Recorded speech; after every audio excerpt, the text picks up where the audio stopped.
intended for Simon Whelan and his brother. It's a goal! Stephen Brown has done it! And they're right back in the match, Offaly, in a very meaningful way. Some of the most best quotes I've seen when it comes to sports and business, one of them is Mark Cuban, where he says the ultimate sport is business. And I've taken that kind of approach, I suppose, to everything I've done in business since I got to maybe ownership level. I believe personally that there are so many overlaps in sports that apply to business. So to talk about that, I suppose I should preface with the level of sports that I played at. I played a game called hurling. That's hurling. It's an Irish sport, which essentially is religion in most parts of the country where it's played. And it's something that where I grew up in Burke County Offaly, where it's back in the late 80s, 90s and 2000s, and still to this day, but not as much as I would say back then. It's not as, I suppose, as there's options for sports now where I didn't have back when I was a kid, which was a huge thing for me because I loved hurling. And I grew up beside the Burr National School in Moore Park Street in Burr, and I looked over the wall at 4 or 5 years old and watched the school team in there playing. And I lived across the street from St. Brendan's Park, which is the hurling field that both Burr and Offaly play in a lot. County final was held there for years. When I was young, you get down, go over to one of my neighbours across the street, climb the wall and go and watch Offaly training, go in and watch Burr training at every different level. And we used to hang out and keep us out of trouble in there. So I grew up with a hurl as an extension of my arm and loved the sport, absolutely loved it. And started, I suppose, to get good at it. And as an underage player, I was definitely maybe one of the better players in my town and in the county as I went up through the age groups, 12, 14, 16. It's a difficult game. It's one of those games kind of like baseball. If you don't play it from a young age all the way up, you don't pick it up at 14 or 15 and all of a sudden get good at it.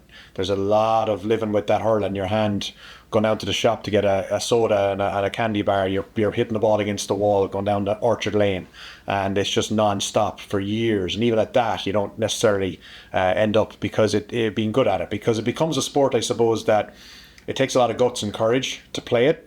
It takes a lot of muscle memory in how you play it, multitude of different things. So without getting too much into the weeds, that's a sport that I give everything to. As a teenager, that's all I wanted to do. And I also grew up at a time when our county team, the Offaly senior hurling team, was phenomenal. Right, we right around 1990, 91, the Burr senior hurling team, St. Ryan's, Clarine, all of these clubs around the county, which became very good and developed into what was a phenomenal county team that won an All-Ireland in 1984. And I think, a lot of the lessons that I learned in that sport, I kind of use now in business because, again, at around 18 years old, that was probably the pinnacle of where I was at. I went to college down on Waterford IT, and I kind of realised at that point, for 18-year-olds in the country, I was as good as any of them. And I felt that I was right there with any of them. Having played with guys from Tipperary, Kilkenny, Cork, all the best players that are around that time, I was able to play with them, and a lot of them I was able to dominate at that point in time. It was kind of something mentally I didn't see any issue with taking on any player anywhere, anytime.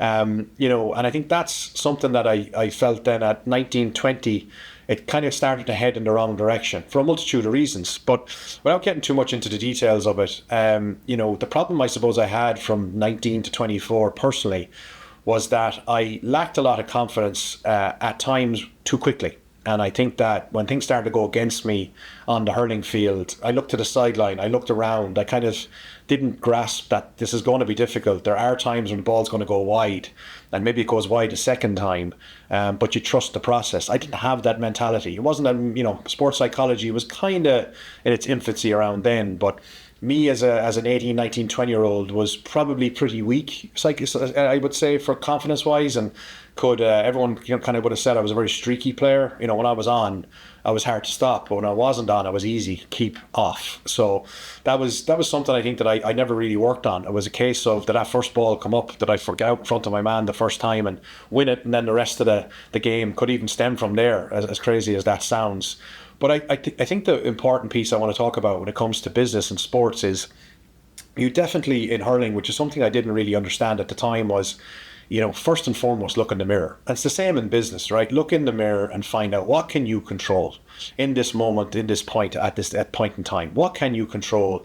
and then go control that. I think psychologically, I looked at a lot of things. I looked at managers of county teams, looked at managers of club teams, looked at my peers on the team, looked at the supporters, looked at the facilities, looked at everything, my social life. All of that was stuff that kind of directed me in the direction I was going. And it's something I've stopped, I would say, even more so than ever in the last 5 or 6 years. I said, no more am I looking around to find reasons as to why this isn't going my direction. I'm going to take control of what I can take control of. And if I get a bit of luck, you never know where it could go. It's just something, I suppose, in sports back then, and I see it with a lot of it. It's something I always respect. It's particularly why I kind of have a lot of respect for Shane Lowry as a golfer, right?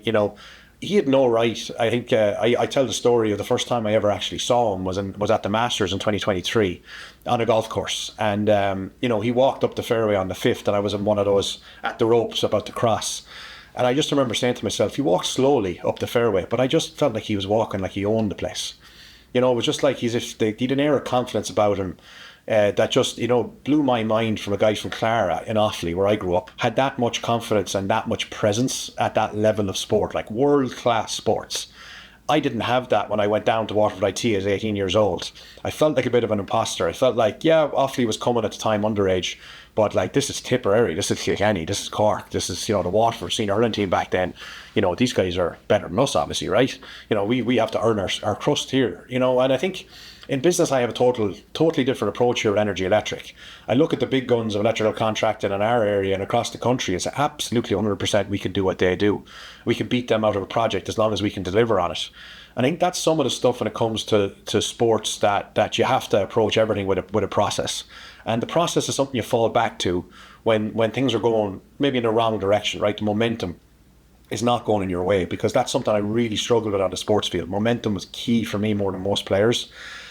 In business, for me, it's not. Momentum is obviously clear, but in business, it's a little bit more difficult, right? Many divisions of this company, some of them are, chugging away in a groove sometimes, and then other times they're not and need some help, they need some attention.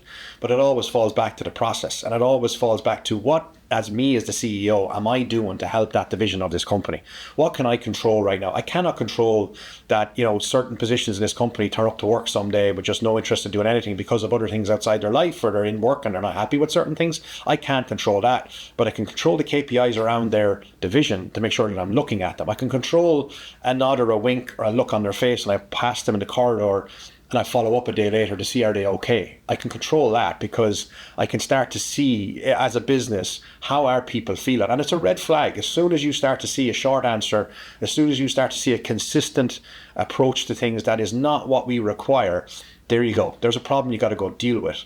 I think on the hurling field, I would always look at the ball coming into me. I would always look at, getting taken off too soon. I would always look at the referees not giving me a free.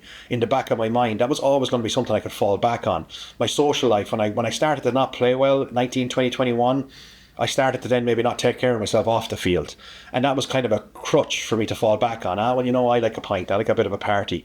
I didn't really, I suppose, back then, if I felt I really was pushing in the right direction, I didn't mind staying, keeping off the field right.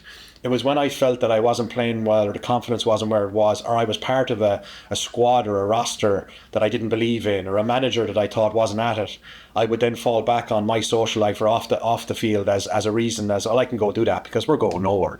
I wasn't controlling what I could control, right? I joked around with a good friend of mine that, imagine what we could do if we sacrificed everything for this, right? And there's different things I could get on and on and on about whether that was good or bad at the time, because hurling's an amateur sport. You don't get paid to play it. The vast majority of players don't. The expenses get covered, and there's a lot of opportunities with the GPA these days. They do phenomenal work taking care of players. But, I had to go get a job, and that's where I became an electrician. And it was through my contacts playing hurling that I got my job in Tullamore with Tom Martin Electric to be able to get that job. Came through this. So that was the kind of the world that was. But there wasn't, after a game on Sunday, you had to get up at 6 a.m. to go to work. There was no money in the account come Friday because you played well in that game. So that was just always something that then too was a challenge, right? But I think the game to I suppose to finish up, what I've learned really overall, what I don't repeat when it comes to business, is the perspective of control what you can control, fall back on your process, and never ever ignore a feeling or a gut instinct that you can't, that something's not right. If I know, going or staying in Dublin after a poor defeat is going to affect the game next Saturday, don't do it. Go home. get ready for the game next Saturday. It's not a long season. That wasn't the decisions that I made back when I was a player. But in business, you know, I've definitely, I felt the last 5 years, but even more so the last 2 to 3 years, sacrificed a lot to be able to keep this business going in the right direction. And you know what? It might still not work. That's the thing. And you could sacrifice everything. You might just still not have it. You might not still be the guy. You might not be the person who's able to deliver, right? But at least you can say that you gave it everything. Everything that you could control. Because you talk about businesses, there's plenty of businesses out there that went to the wall, went bankrupt, went into receivership with talented people leading them. Right, they were just to market at the wrong time. They got their product out there too early. The software that they came, there's plenty of business stories that you'll know that came out. Friendster, it was came out at the wrong time instead of Facebook. MySpace was just a little bit too ahead of the curve. Mobile came up and Meta were right there. Facebook was right there when mobile took off, and they took advantage of that. So it's not always your fault, but you need to be able to look at it in business and say, I'm a first year apprentice. I'm turning up on time for work. I have the right tool set. I follow safety protocols. I'm doing all I can to get to second year. I'm doing my study. I'm going to get my tests. Control what you can control. Don't worry about the fact that you were sent to a job that's an hour and 20 minutes away. Don't worry about the fact that you're working with a journeyman who's not being nice to you, or you're not learning much. What can you control in that instance? Get after that. Fix that. Don't worry about what you can't control. That's what you need to concentrate on right now. That's all you can control. So I think the analogy with sports, and I learned so much, and I trust me, I look back at my sports career with nothing but fondness. I was very, very lucky to win 2 All-Ireland club medals with my club team, Burr. I played at the high level for a few years with Offaly, with some great players and some great days out in front of a lot of people that I'll have for the rest of my days. But I didn't play for 15 years or 10 years. I immigrated to the US when I was 27, so that put a reason. But I might not have done that, I suppose, if I'd have been playing at a higher level longer, and I wouldn't be sitting here maybe. And maybe I'd be sitting in a different office owner running a different company. Who knows, right? But that's all the stuff you don't really have to think about right now. I think for me, when you have a perspective in life and you work at something that's at a high level, and that's the biggest thing for me that I realised, and how I look back at it from a structural perspective, is that I was playing sport at a very high level. I now understand a lot of the stuff that went right and wrong and why it did go right and wrong. And the most important thing that I've taken from that experience is ownership. Ownership of the process, ownership of who I am, my strengths and weaknesses. And that's very, very important in business also. So I wanted to do this video to talk about that. I wanted it to be out there that everything that you're doing, it's very important. And when you see people that are working in business that are lived at a high level of sports, have done it at that high level of sports and won things or played there for a long period of time, they have all of the fundamentals what it takes to be a good business person. So that's what I wanted to talk about. And I think when it comes to business and sports, there's a lot of overlap, and don't be afraid to use your experience at any level of high school, college, wherever you played. It all overlaps into business. And if you were able to coach a team, whether it be U9 boys team that I'm involved with, or whether it's a senior hurling team or a baseball team at pro level, these stuff, it overlaps across every bit of it. And when it comes to business, they all run those teams the exact same way. So yeah, that's my history of my sports and business, and I hope you enjoyed this. Like and subscribe to the video if you feel it's something that you like and it made sense, and please comment on your experiences and how that worked for you with your sport and career and what you do now. What was your biggest, I suppose, let me finish with that. What was your biggest thing that you carry over into your professional career that you learned on the sports field? That'd be interesting for me to find out.